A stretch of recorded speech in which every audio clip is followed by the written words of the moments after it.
Ada Pak dosen. Oke, baik. Terima kasih ya. Kita mulai. Bismillahirrahmanirrahim. Assalamualaikum warahmatullahi wabarakatuh. Wabarakatuh. Alhamdulillahirabbil alamin. Wassalatu wassalamu ala asrafil anbiya'i wal mursalin habibana wa nabiyyana wa sayyidana wa maulana Muhammadin sallallahu alaihi wasallam wa ala alihi wa ashabihi wa man tabi'ahum bi ihsanin ila yaumiddin wa ba'd. Qala Allah ta'ala fi kitabihil karim, a'udzu billahi minasyaitonir rajim. Bismillahirrahmanirrahim.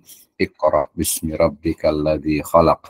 Khalaqal insana min 'alaq. Iqra wa rabbukal akram alladzi 'allama bil qalam 'allamal insana ma lam ya'lam. Wa qala Rasulullah sallallahu alaihi wasallam fi riwayatin man salaka tariqan yaltamisu fihi ilman sahhalallahu lahu bihi tariqan ilal jannah.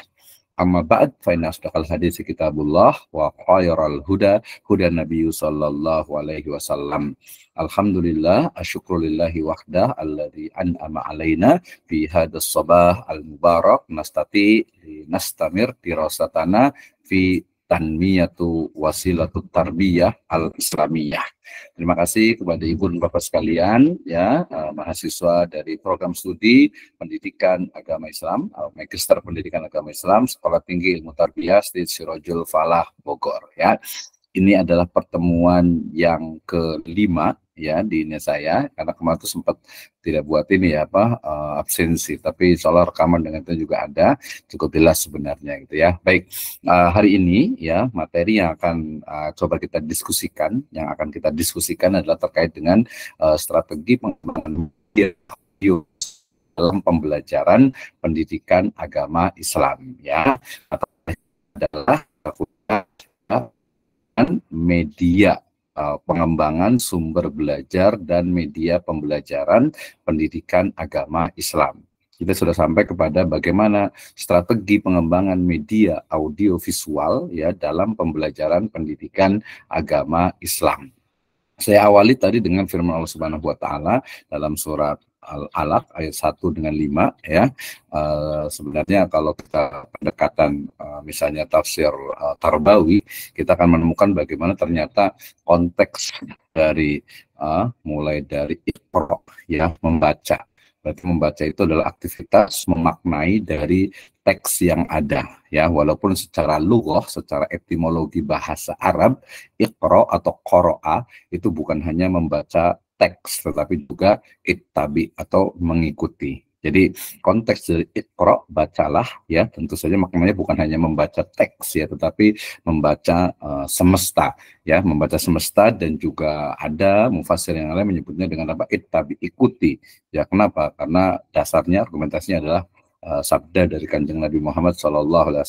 Beliau bersabda atau beliau bersabda ya, bahwa ma ana biqari, saya nggak bisa baca gitu. Jadi pemahaman beliau ya terkait dengan berarti ya baca gitu ya, berarti saya nggak bisa baca gitu, walaupun ini agak sedikit kontroversi, tapi inilah nggak ini ya, yang pasti maknanya adalah di situ. Jadi ada konteks membaca. Nah kemudian konteks membaca ini dia adalah bagian dari media gitu ya, sarana atau wasilah ya untuk mencapai sebuah ilmu pengetahuan ya. Kemudian juga nanti di lanjutannya juga allamal insana malam ya'lam ya, allamal khala'a, dikatakan itu apa, iqra bismi rabbikal ladzi khalaq khalaqal insana min 'alaq iqra wa rabbukal akram alladzi 'allama bil qalam. Ternyata kolam di situ ya, pena itu juga menjadi media dalam pembelajaran. Mungkin kalau sekarang ya pakai spidol lah ya untuk menuliskannya. Tapi apakah kolam seperti itu? Yaitu ada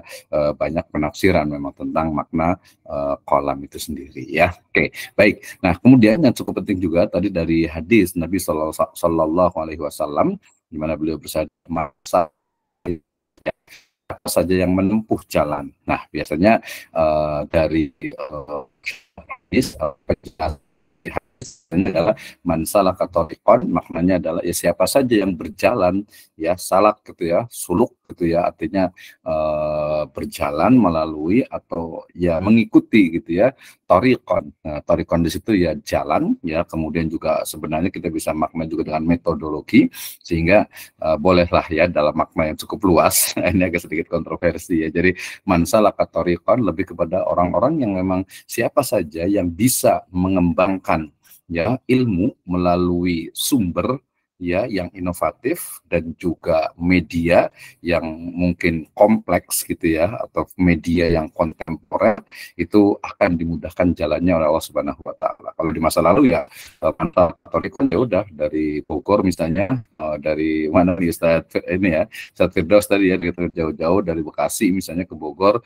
belajar gitu ya. Ada mungkin yang dari mana nih ya, ada dari mana nih ya, dari Seeng gitu ya, kemudian ke Cibinong, man salaka thariqan. Ada yang lebih jauh lagi ya, dari Jawa Barat ke Jawa Tengah, ke Jawa Timur, ada yang sampai ke Timur Tengah. Itu adalah man salaka thariqan dalam konteks tentu saja yang klasik gitu ya. Dan zaman sekarang kita lebih luaskan lagi menjadi ya siapa saja yang mampu untuk merumuskan, memformulakan metode atau teori-teori tentang ilmu pengetahuan, tentang inovasi dari media belajar dan juga sumber belajar, ya insya Allah itu adalah bagian dari amal jariah dan insya Allah akan dimudahkan jalannya.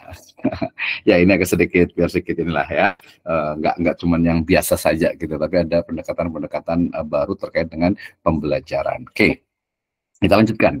Jadi hari ini kita akan bahas tentang strategi pengembangan media audio visual dalam pembelajaran pendidikan agama Islam. Tadi saya sudah tanya terkait dengan apa urgensi dari pendidikan agama Islam atau media sumber belajar dan media pembelajaran, ya kan?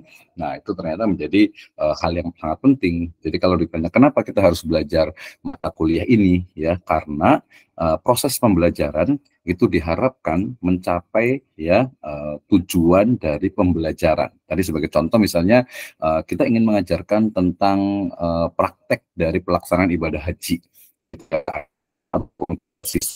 SMP SMA ya, ataupun juga ke orang tua.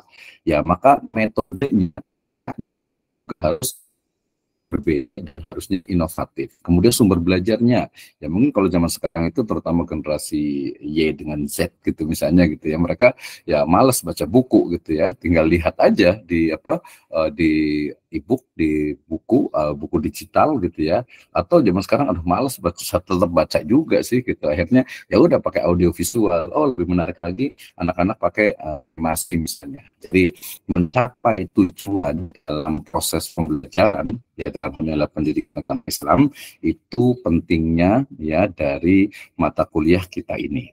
Nah tadi ada pertanyaan sebenarnya, dulu sudah pernah saya tanyakan, kenapa harus dilaksanakan pengembangan atau kenapa harus melakukan pengembangan. Nah itu sudah kita bahas. Jawabannya adalah karena ya perkembangan dari teknologi informasi dan kemudian juga perubahan dari kultur budaya ya, dan juga mungkin keadaan di masyarakat gitu ya, sehingga kemudian meniscayakan perlunya, pentingnya adanya pengembangan.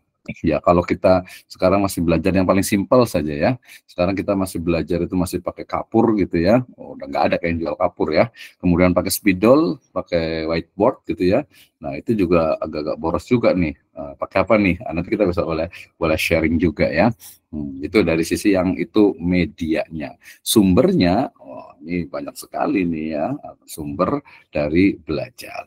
Nah, kita bicara tentang pentingnya media audiovisual dalam pembelajaran pendidikan agama Islam. Ya, jadi media ya sebagai ya bahasa adalah wasilah gitu ya, sarana ya yang menyampaikan kepada proses pembelajaran yang baik ya, itu juga harus didasarkan kepada kebutuhan peserta didik ya, sehingga kemudian ya ada dua, yang pertama adalah media audio ya, yang kedua adalah media visual ya. Media audio berarti terkait dengan apa, suara gitu ya, listening, suara gitu ya, kemudian visual itu lebih kepada vision, artinya kelihatan ya. Ini berarti mahasiswa yang hanya mendengarkan suara saya saja gitu ya, itu berarti ya audio gitu ya, biasanya auditory gitu ya. Jadi auditori, karena mungkin tadi kan ada Tapi ada juga yang sambil ngeliatin layar, sambil melihat ke layar. Oh, ada Ian Sibuya, ya, ada Dr. Haji Abdul Fattah Nasution tentang strategi pembelajaran pendidikan agama Islam. Ya, ini ada memutuskan pembelajaran inovatif di sekolah. Jadi ini lebih luas lagi, ya, bukan hanya dari sisi sumber dan media, tetapi juga metodologi, ya, atau cara mengajar. Ya, tadi kalau sumber berarti sudah, berarti peserta didik itu belajarnya dari situ, gitu ya. Berarti bisa biasanya misalnya siapa tuh guru, ya, kemudian buku, ya, kemudian mungkin ada video gitu, atau mungkin ada suara, ya, zaman dulu, ya. Kemudian audiovisual gitu, ya, itu adalah sumber gitu, ya. Nah, tapi kalau umpamanya tadi maksudnya sumber itu adalah yang memang dari situ ilmunya itu, pengetahuan itu dari situ gitu, ya, bukan sebagai wasilah. Kalau kayak ini misalnya saya pakai Gamma atau mungkin pakai PowerPoint, ya, pakai laptop, pakai Google Meet, itu adalah media. Nah, gitu ya. Nah, berarti kenapa penting, ya? Jadi urgensinya apa tentang pengembangan ini, ya? Jawabannya adalah media audiovisual memegang peran penting dalam pembelajaran pendidikan agama Islam. Ya, kalau kita bisa tarik lebih general, ya, dalam semua proses pembelajaran, ya, baik itu pendidikan agama Islam, matematika, biologi, fisika, kimia, jelas penting audiovisual. Kenapa? Karena melalui pemanfaatan media audiovisual, ya, materi, ya, pembahasan mata pelajaran PAI dapat disajikan dengan lebih menarik, ya, interaktif dan juga efektif, ya kan? Nah, hal ini dapat meningkatkan pemahaman, pengetahuan dan juga pemahaman dan keterlibatan siswa dalam proses belajar mengajar. Jelas ya, ini kayaknya sih udah nggak perlu diingatkan lagi nih, ini sudah jadi pendidik-pendidik sejati nih kayaknya gitu ya. Nah, nanti kita bisa diskusi lah. Jadi ini teorinya, masih teorinya. Oke, lanjut. Yang berikutnya, jadi tadi tentang pentingnya, ya, jadi dia menjadi tadi, ya, di sini kita lihat sebelumnya, dia menjadi, ya, pembelajaran, ya, jadi materi itu lebih menarik, interaktif dan efektif.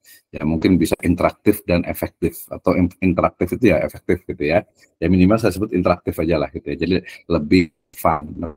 Nah, apa itu media audiovisual dalam pendidikan agama Islam? Jadi menggunakan alat yang dapat menampilkan gambar dan suara secara bersamaan, ya, audio, suara, visual itu gambar, ya. Jadi ada suara dan juga ada gambar. Karena ada juga nih, ada yang ada suaranya tapi nggak ada bentuknya. Itu makhluk lain itu kayaknya. Ada suara nggak ada gambarnya gitu. Kalau ada gambarnya atau ada bentuknya nggak ada suaranya, mohon maaf, itu mungkin yang bisa berbicara gitu ya. Oke, lanjut ya. Kemudian jadi digunakan secara bersama, jadi audio visual, berarti audio dan visual itu digunakan secara bersama-sama. Contohnya adalah film, ya, video, film, slide, televisi, ya, terus itu saja adalah, ya, di YouTube medianya itu media gitu ya, yang dimana dia dapat menyampaikan informasi dengan lebih menarik dan efektif dibandingkan hanya menggunakan teks atau gambar statis, ya. Jadi tadi yang visual itu ya ini, ya, kalau ini diem aja gitu, saya nggak ngomong, saya nggak berbicara, ya udah itu visual saja, suaranya nggak ada gitu ya, suaranya nggak ada.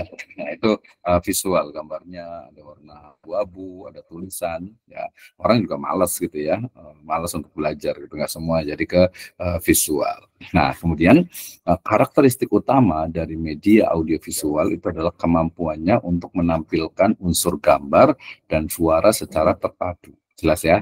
Jadi bagaimana audiovisual itu memang menjadi kebutuhan dalam pembelajaran. Kenapa? Karena dia mengkombinasikan atau menggabungkan, lebih tepatnya, menggabungkan antara suara dengan visual, dengan gambar. Nah, hal ini memungkinkan informasi dapat diterima lebih baik oleh peserta didik dalam pembelajaran pendidikan agama Islam. Nah, nanti kalau yang S2 ini sebenarnya nanti harusnya bisa case study, bisa mini riset gitu ya, ke sekolahan sendiri atau mungkin ke beberapa madrasah, sekolah yang lainnya, untuk mereka menggunakan tidak sih, ya, media audiovisual ini, ya, kenapa menggunakan, kenapa tidak menggunakan. Nanti kita akan bersama-sama ya. Oke, kita lanjut. Jadi karakteristik tadi kan definisi ya.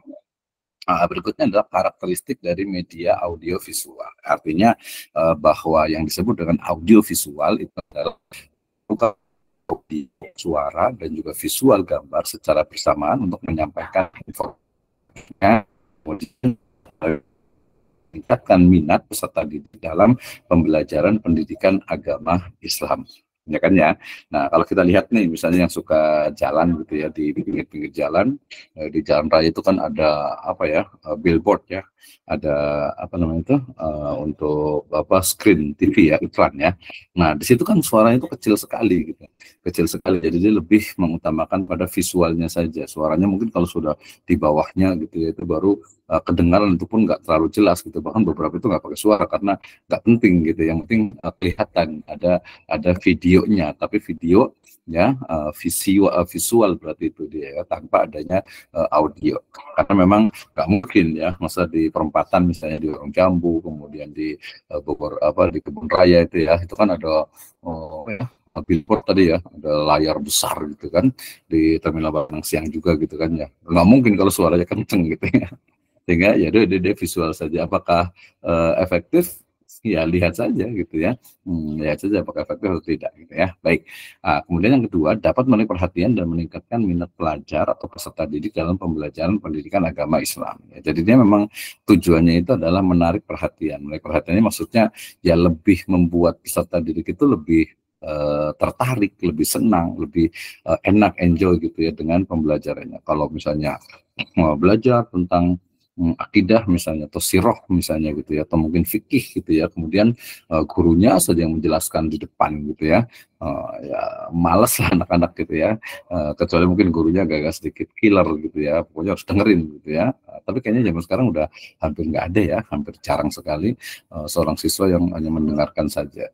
Nah tapi nanti ada positif negatifnya juga. Sebentar kita akan lihat sama-sama ya. Oke, kemudian yang ketiga, mampu memperjelas konsep-konsep abstrak dalam materi PAI sehingga lebih mudah dipahami. Ya kan ya, misalnya agak sulit nih ya kalau misalnya terkait dengan akidah misalnya gitu ya, terkait dengan akidah misalnya menjelaskan tentang iman kepada Allah, itu kan laisa kamitslihi syai'un wa huwas samiul basir ya. Kemudian iman kepada malaikat, malaikat itu seperti apa gitu ya. Kemudian iman kepada hari akhir itu seperti apa gitu ya. Kalau oh hari akhir itu ya dia itu pakai visual berarti ya. Hari akhir itu adalah ketika ya air di lautan itu meluap, kemudian hujan, kemudian gunung-gunung meletus dan sebagainya. Tapi kalau dia istilahnya itu divisualkan ya dalam bentuk walaupun itu mungkin animasi ataupun juga fiksi gitu ya, tapi minimal oh iya kurang lebihnya seperti itu. Itu ada visualisasi ya, jadi menjelaskan dari sesuatu yang abstrak. Ya abstrak. Jadi itu pentingnya dari media audiovisual. Kemudian memberikan pembelajaran yang lebih nyata dan bermakna bagi siswa. Jelas ya.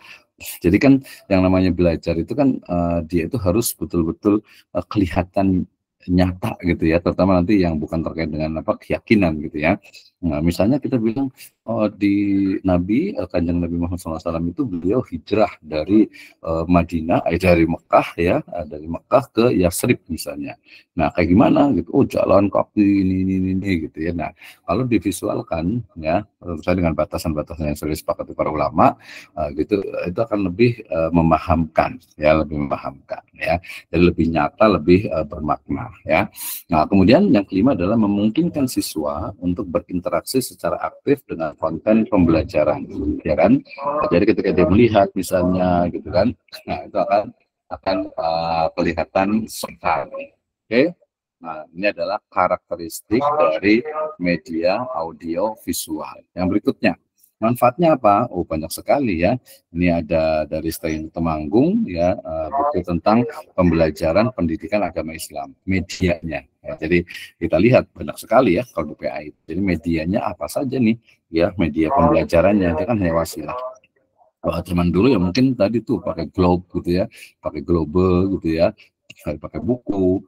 kemudian pakai kertas gitu ya, kemudian pakai komputer, laptop gitu ya, dan lain sebagainya. Itu adalah media. Nah, masing-masing ya, jadi media pembelajaran tetapi secara spesifik yang mengajarkan tentang pendidikan agama Islam. Manfaatnya apa? Ya, manfaat penunggak jelas sekali. Jadi penggunaan dari media audiovisual dalam pembelajaran pendidikan agama Islam ya itu akan memberikan banyak manfaat ya melalui kombinasi warna. Jadi manfaatnya tadi lebih membuat peserta didik tertarik, juga lebih menyenangkan. Kenapa? Karena di sana ada kombinasi ya antara gerakan. Ya, jadi materi PAI dapat disajikan lebih menarik, interaktif, dan memudahkan siswa ya memahami konsep-konsep yang abstrak. Ya, demikian juga bukan cuma abstrak kan ini ya relatif ya, artinya buat kita mungkin nggak abstrak, tapi kalau buat anak-anak itu abstrak gitu ya. Ini Ka'bah itu kayak gimana sih gitu ya, Hajar Aswad itu seperti apa sih ya, kemudian juga Al-Quran itu bagaimana sih awal turunnya ya, kemudian juga hadis seperti apa sih, nah, gitu ya. Jadi itu untuk ya memvisualkan materi-materi yang sifatnya itu abstrak. Oke, jadi ini adalah manfaatnya. Kemudian, nah kita bicara tentang jenis ya, jenis media audiovisual untuk pembelajaran PAI ya. Banyak sekali itu ya, mulai dari video pembelajaran. Ya, jadi konsepnya video pembelajaran itu adalah video pembelajaran yang dapat menyampaikan materi secara menarik dengan menggabungkan gambar, suara, dan gerakan ya, dapat digunakan untuk menjelaskan konsep, menyajikan kisah, atau mendemonstrasikan praktik ibadah ya. Nah, jadi misalnya gimana tata cara sholat gitu kan ya. Sebenarnya sih bisa aja gurunya aja mempraktekkan gitu kan ya. Nah, gurunya mempraktekkan. Tapi kalau pakai media anak-anak lebih senang, apalagi nanti mungkin videonya itu ada anak kecilnya gitu. Jadi yang sebaya dengan mereka. Nah, itu adalah video pembelajaran. Kemudian yang berikutnya yang kita gunakan sekarang ini yaitu apa? Yaitu presentasi multimedia. Walaupun sebenarnya ini enggak multimedia ya, karena dia hanya visual saja gitu, ditambah dengan apa? Dengan suara saya. Jadi ada audionya gitu ya. Nah, presentasi multimedia artinya slide presentasi audio visual memungkinkan guru menyajikan materi PAI dengan efektif ya, menggunakan teks, gambar, video, dan audio ya, serta dapat memvisualkan konsep abstrak yang menstimulus ketertarikan siswa ya. Di situ ada gambar tadi Ka'bah misalnya gitu ya, kemudian ada animasi hijrah Nabi ya, kemudian bagaimana turunnya Al-Qur'an gitu ya, dan yang lainnya, termasuk juga mungkin ada yang orang suka seni biasanya, oh ada hotnya nih, Al-Qur'annya bagus nih, ada kaligrafinya, ada gitu ya, membuat orang itu menjadi tertarik anak. Multimedia berikutnya juga adalah film dokumenter. Ya, jadi film dokumenter PAI pendidikan agama Islam itu memperkenalkan kepada siswa tentang realitas praktik keagamaan ya secara Islam, kehidupan Muslim ya, yang tentu saja akan memberikan pengalaman belajar yang lebih autentik dan mendalam. Ya kan, misalnya Road to misalnya di jalan keempat di Indonesia, yang lainnya naik pesawat, mungkin nanti naik bus gitu, kemudian nanti jalan dan sebagainya, itu ada komentar yang menarik. Nah, sekarang ini adalah animasi interaktif ya, di mana animasi interaktif ini memungkinkan siswa terlibat secara proses pembelajaran. Ini digunakan untuk mensimulasikan praktik ibadah atau menjelaskan konsep-konsep yang abstrak. Ya, jadi ini sekarang itu kemarin ada mahasiswa di S1 ya di Istiqlal Falah ini yang juga menggunakan skripsinya itu tentang pengembangan media belajar menggunakan Canva ya.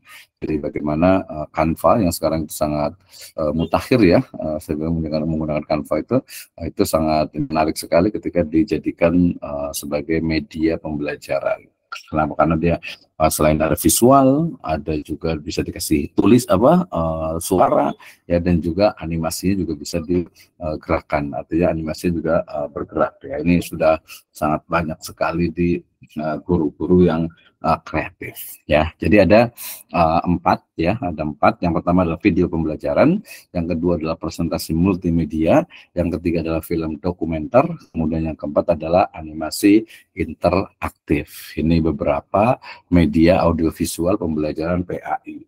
Ya, nanti mungkin kalau mau ditambah satu lagi ya, konsep sekarang yang disebut dengan metaverse gitu ya, di mana dia menggunakan media yang sudah bukan 3D lagi, sudah 4D ya, sudah apa 5D malah ya, sudah 4 dimensi ya, 4 kayaknya atas bawah kiri kanan atas ini gitu ya, 4 dimensi di mana ketika kita menggunakan itu, kemudian kita seperti seolah itu betul-betul berada di situ. Ini sudah cukup banyak juga, terutama kemarin itu ketika ada apa disebut itu dengan apa dengan digital trade.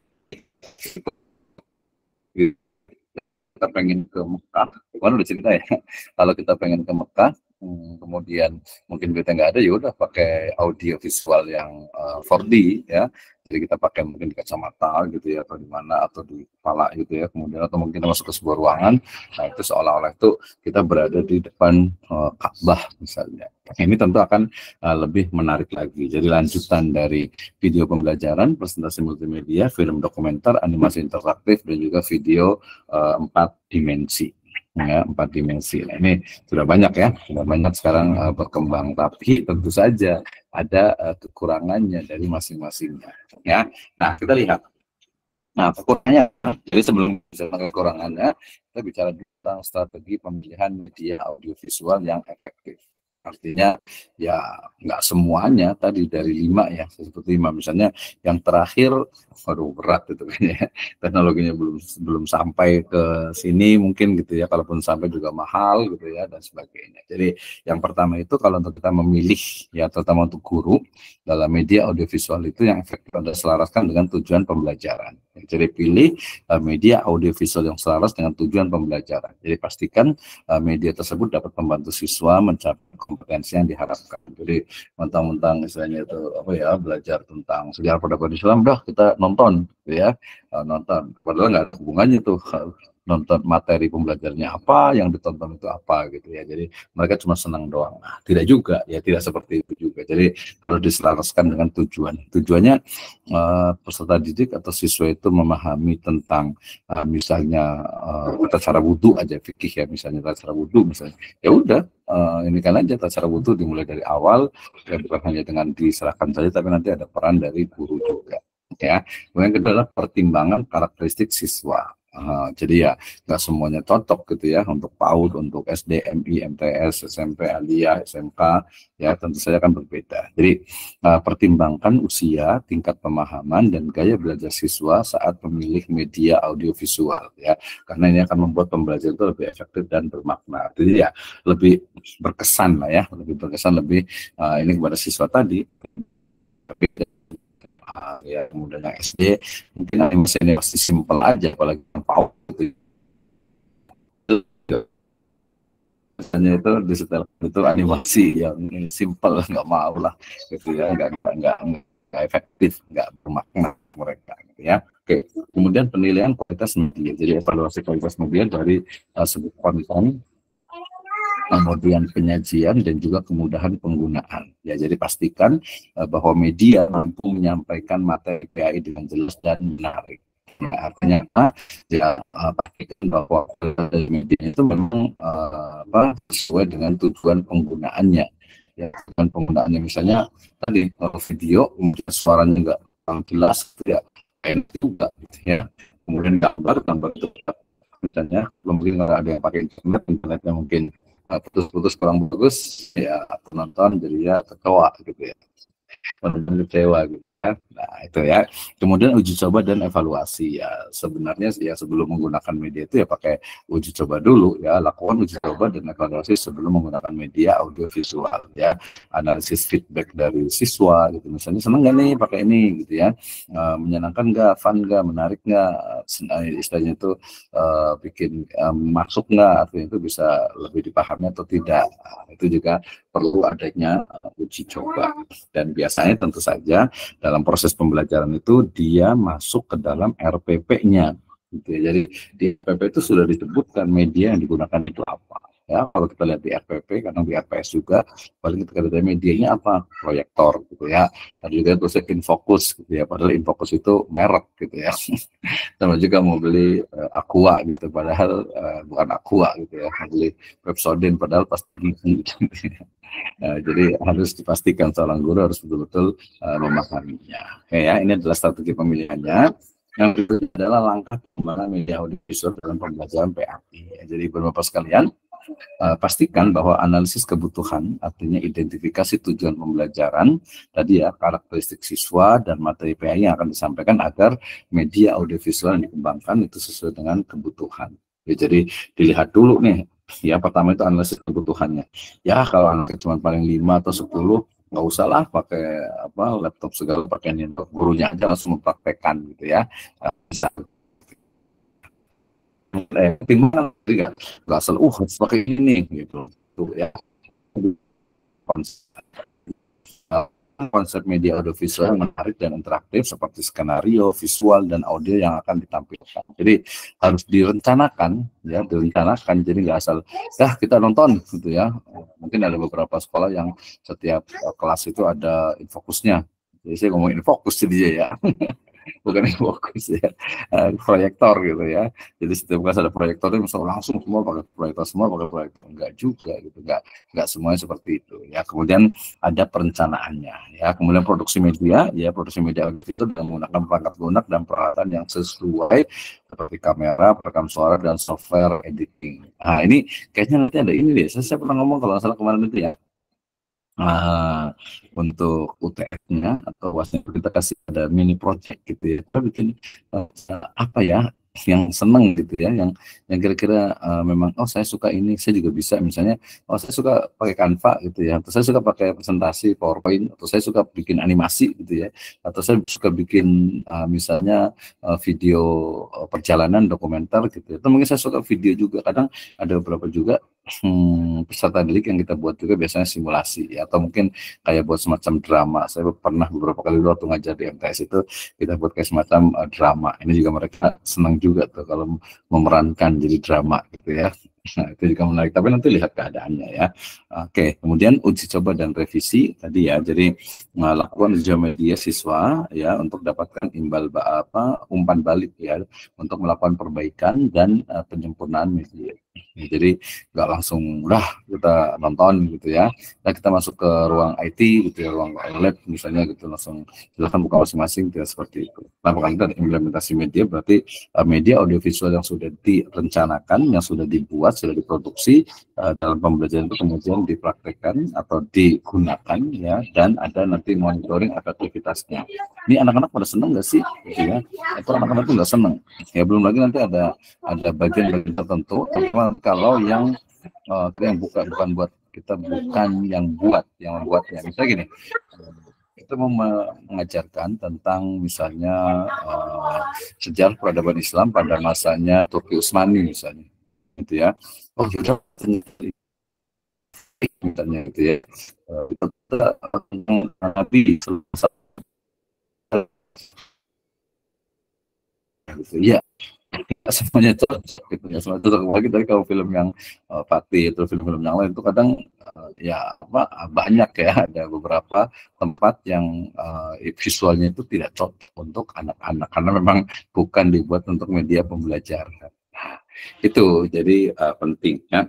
Nah, termasuk juga di ini ya, kalau sekarang itu saya sangat prihatin dengan YouTube ya, dan itu sebenarnya jadi anak-anak muslim kita yang menggunakan atau yang menggunakan YouTube ya, medsos dan sebagainya lah ya, untuk video-video yang walaupun pihak YouTube itu dia membatasi ya, tetapi tetap saja sering lolos gitu ya. Banyak sekali tuh, mulai dari kekerasan, kemudian mungkin juga pornografi gitu ya, kemudian juga gambar-gambar yang tadi tidak baik gitu ya, dan lain sebagainya. Itu cukup banyak gitu ya, cukup banyak. Kemarin ini pas saya pulang kampung itu dengan ponakan 2 itu laki-laki semua, masih muda, usia-usia 12 12 dengan 10-an lah gitu. Jadi nggak bisa lepas dari HP kayaknya hampir semuanya itu ya. Nah itu game juga sama gitu ya, game online-nya, kemudian dari film-filmnya, videonya dan sebagainya. Itu juga harusnya menjadi perhatian kita semuanya. Oke, ini langkah untuk pengembangan audiovisualnya. Kemudian peran guru penting ya pasti. Ya, jadi bagaimanapun bagusnya sumber belajar, bagaimanapun bagusnya media yang digunakan, kalau gurunya itu ya tidak menguasai, atau mungkin gurunya itu ya tidak menguasai, atau mungkin tidak kurang peduli ya, kurang peduli artinya tadi guru oke, hari ini kita belajar tentang fikih misalnya, nggak fikih terus ya, belajar tentang tafsir misalnya, udah kita setelkan ini aja deh, pembahasan tentang tafsir gitu ya, siapa tuh gitu ya. Nah itu yang bahaya tuh ya, mentang-mentang gurunya mau santai gitu ya, nggak boleh seperti itu. Jadi peran guru dalam mengintegrasikan media audiovisual ya, pertama adalah pemilihan media yang tepat. Jadi guru harus mampu memilih media audiovisual yang sesuai dengan tujuan, materi, dan karakteristik siswa dalam pembelajaran pendidikan agama Islam. Kalau tadi kan pilihan media yang tetap tepat ya, kalau di sini berarti gurunya. Jadi guru itu juga harus menguasai, jelas ya. Kalau zaman sekarang itu tidak bisa ditawar lagi ya. Guru itu perlu meningkatkan kompetensinya dalam mengoperasikan kita bersama nih ya. Oh, ini ada Pak siapa nih ya, Pak Eko ya, Pak Eko Nafsuroh nih yang paling semangat nih ya, metode belajar misalnya akhlak menggunakan pantun misalnya. Pantunnya jadi media kan ya, atau jadi sumber gitu, jadi media karena itu untuk menyampaikan tentang adab yang agung, tentang akhlak yang baik, karim gitu ya, akhlak yang karimah gitu ya. Nah itu juga perlu tuh pengembangannya. Cuma berarti pantunnya harus panjang itu dari awal sampai akhir gitu. Tapi udah ada tuh siapa, Hamzah Pansuri, saya suka sekali ya, ada syair perahu. Bisa nggak Pak Eko nih bikin syair perahu? Berarti sekarang jangan syair perahu lagi gitu ya, tapi syair pesawat, berarti bukan perahu, pesawatnya perahunya udah jarang gitu, pesawat gitu ya. Jadi atau syair pesawat ruang angkasa gitu kan. Nah itu ya. Jadi pastikan pemilihan media yang tepat, pengembangan kompetensi, perencanaan pembelajaran sampai ke fasilitas pembelajaran. Jadi ini peran gurunya sebenarnya nih. Ya. Oke, kemudian tantangan dan kendala penggunaan media audiovisual. Ya, tadi ini nih penting ya. Jadi Bapak sekalian, teman-teman semuanya. Jadi nggak juga kita harus pakai media audiovisual yang canggih, yang mungkin berkelas gitu ya. Tergantung gitu ya. Tergantung kalau Aziz Nata Ayah enggak mahal tuh. Awis deh-nya kamu bagian-bagian apa tuh yang metaverse itu kan ya, itu kan mahal gitu ya, jadi ya enggak lah gitu ya. Jadi pertama kita lihat dari sisi keterbatasan infrastruktur ya. Jadi misalnya di Indonesia ini ya banyak lah ya yang mengalami tantangan dalam ketersediaan kondisi perangkat audio visual yang memadai. Sebenarnya tadi kalau proyektor itu sebenarnya apa ya, visual ya sebenarnya ya, gurunya atau dosennya ngomong seperti sekarang berarti audio visual, audionya pengajarnya, visualnya medianya tadi itu ya. Jadi keterbatasan infrastruktur ya, kemudian yang kedua yang kedua adalah keterampilan guru yang terbatas tadi. Banyak juga nih guru ya, nanti kita tes nih ya. Ya, bukan tes ya, bukan tes, maksudnya itu adalah harusnya nih mau nggak nih yang lain, tasbih Allah, tabdurah dan yang lainnya ke sekolahnya, mungkin mohon maaf mungkin agak di pinggir-pinggir Bogor gitu. Masya Allah luar biasa, udah jalur puncak 4 tuh, Eti 2 ya, kemudian ke Nanggung sana gitu ya, kemudian ke Gadruk, ke Ciminyak, Cipanas gitu ya, sampai ke Cisimet sana gitu ya, atau mungkin nggak usah jauh-jauh di sini lah, di Pamijahan, di Cianten, dari dekat Cianten situ gitu ya. Nah atau mungkin mohon maaf misalnya ada madrasah yang ada di tengah kota, tapi memang dari sisi infrastruktur itu kurang, jadi kita lihat nih. Ya, masuk pilihan dari siapa, dari peserta didiknya. Ketersediaan konten yang terbatas ya, ini konten audiovisual yang sesuai dengan kurikulum pendidikan agama Islam di Indonesia. Nah ini juga perlu berhati-hati ya, terutama terkait dengan pembelajaran pendidikan agama Islam. Oke ya, jadi tantangan jadi nggak asal mempraktekkan ya, tapi perlu adanya analisis ya mendalam. Oke, kesimpulannya Ya, kesimpulannya adalah bahwa penggunaan media audiovisual dalam pembelajaran pendidikan agama Islam terbukti mampu meningkatkan minat, pemahaman, dan keterlibatan aktif siswa. Ya, jadi berbagai jenis media, video, presentasi multimedia, film dokumenter, animasi interaktif, ya, serta tadi ada film 3D, bukan film ya, metaverse gitu ya. Nah, itu menjadi strategi yang tepat. Terus itu aja apa? Ya. Oke, Ibu dan Bapak sekalian, itu materi dari saya, and we can discuss about our talk this evening. Oh, tadi ada yang belum dimasukin, mohon maaf ini ya. Ini masih banyak yang belum dimasukin ini, aduh. Mohon maaf, nanti ada ininya ya, ada rekamannya, tenang saja. Oke, terima kasih yang sudah hadir pertama kali. Saya berikan apresiasi ya untuk Ustadz Hasbi Allah, ya.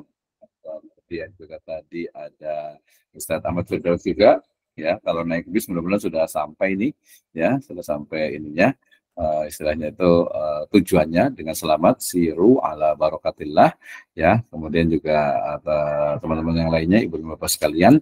Jadi kita bicara tentang bagaimana pengembangan dari media audio visual dalam pembelajaran pendidikan agama Islam. Ya, oke ya. Ini saya pakai sorban ini bukan ini dingin tapi tadi agak ini demam ini gitu ya. Wih, banyak nih ya. Udah Ustaz Engkos Kosasi luar biasa. Oh tadi salah ya. Kedua kayaknya terima kasih. Oh ada Mas Suherman, terima kasih MNC. Ini MNC TV kayaknya ini ya. Luar biasa nih diliput sama MNC TV nih. Ya, terima kasih Ibu dan Bapak sekalian. Saya